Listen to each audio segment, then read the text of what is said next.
Don't forget to like, comment, and share this video. Hit that subscribe button below.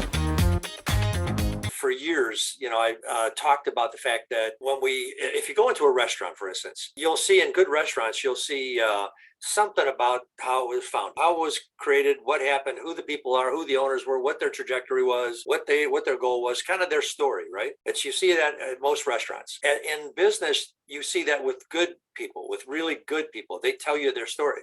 When you're speaking, that's the thing that you connect with. I remember listening to Tyler Perry one time talk about his story of growing up and being homeless and living in the backseat of his car. You're looking at Tyler Perry going, "You're kidding me. You were homeless in your car at 18. Like, wow." And now you're Tyler Perry. It's like that story and the reasons that he got there really touch people. And when they do that, then you start to touch their insides and go, "Yeah, you got this too." I'll be really excited to hear what you come up with on that one. That's going to be a kind of an interesting revelation. I don't know if it'd be big, but it'd be interesting. I'm intrigued by, you're intrigued because you have, I don't know if that's been a natural curiosity for you, for just curiosity in humans, curiosity in someone being different. I don't know where that curiosity comes from, but it's cool to see because I'm sure that's really helped you with relationships, with your business, and just, more open and focused on the things that can really help you. I love that because that's a very uncommon trait for people. Yeah, no, I am curious. I do like the curiosity part. That probably is the other curiosity can kill the cat too, right?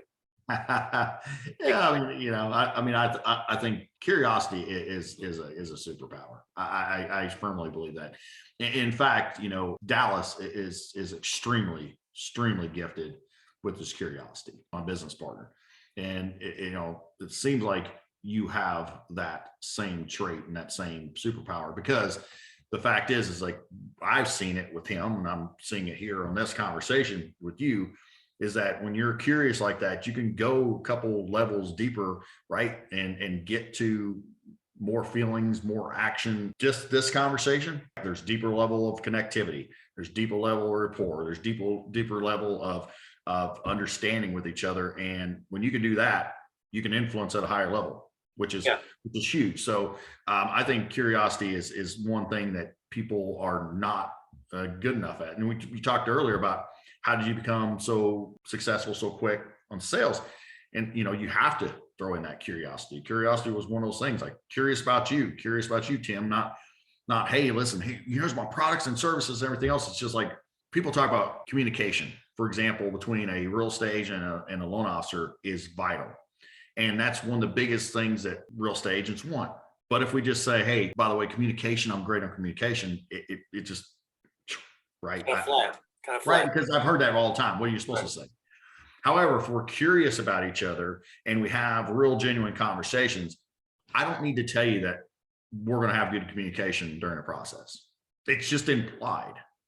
Like we're having a conversation. Do I need to tell you we're good in communication if we just have communication? That is the proof in the pudding. So it's not like, hey, Tim, I have great communication, or you're showing me a great communication. And curiosity really does that. When you start level deeper, in turn, someone knows that, hey, listen, if you talk to a client, I'm probably going to treat them in such a way like you treated me, right? You treat them in good, and that's just implied. So I think that, it's a superpower in so many ways, but it also demonstrates to, in our sales conversations, how we're going to show up, how we're going to communicate, and how we're different from everybody else. So I love the curiosity. Yeah, no, I appreciate that.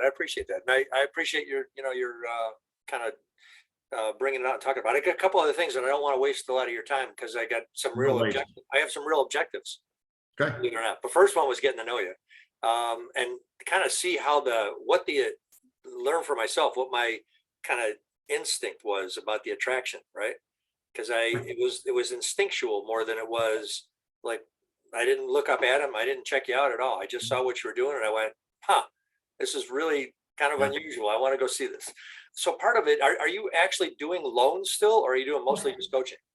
Yeah, no, I do. I'm slinging loans. We have a great team that takes care of most of it. On the front end, and I have the relationships with the real estate agents, and the buck stops obviously with me if anything needs to be done. So somebody calls me and, hey, listen, this is not going correct. Let me get to the bottom of it. so yeah, slinging a lot of loans, but yeah, I have a big focus on the coaching. So you've got a team for your loan production. Mhm. Is that same team function for your coaching business? No, totally separate. Totally separate. Okay. Totally separate. Yeah. And then you mentioned that you've got at least one coach and you've had coaches. Yeah. Who's your coach now? His name's Paul Ross. But I mean, I've had several coaches. Mike Sirocco, I had him for a little while. He's in the bone business and high level guy. Of course, Dallas was a big mentor of mine. I had a different coaching program platform. Guy's name was Richard. Typically, I'll have a one-on-one coach, and then sometimes I'll go through and not have one, just to kind of have a little more free thought and go, okay, I'm just going to break from this. But I also always in some kind of, like, I'm in a mastermind as well. And then now I recognized I need to get back to the one-on-one coaching at this point, simply because, there's some stuff that's a little scattered, some stuff I need to dig in a little harder, some stuff I need, someone to hold me accountable to.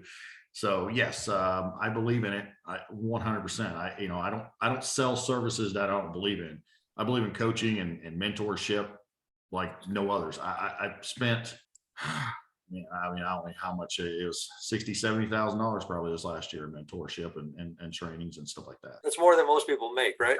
Yes. I believe in it. Yeah. Well, for me, it's like, as soon as I keep investing back in this right here, because, as in our business and in both the spaces I'm in, the exponential growth you can have and how much money you can make is there. But I would very much limit myself, and I would be limiting my clients. Like, for me, I could coach my clients at a high level and not learn another thing.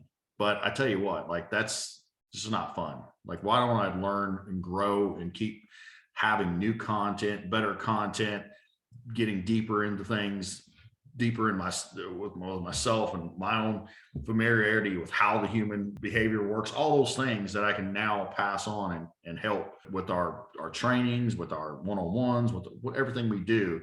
So I enjoy the growth, almost an unhealthy obsession with growth. No.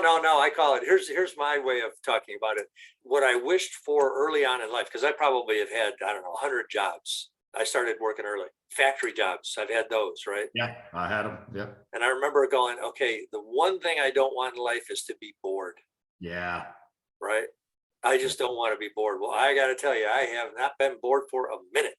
So it's and there's been times when I've had little low times, but bored, not generally. There's plenty to do. The bigger challenge is prioritizing, focus. Yes. Right? Being able to make sure I've got my right focus at any given time. Give me a call, Tim Lennon, 404-368-2607.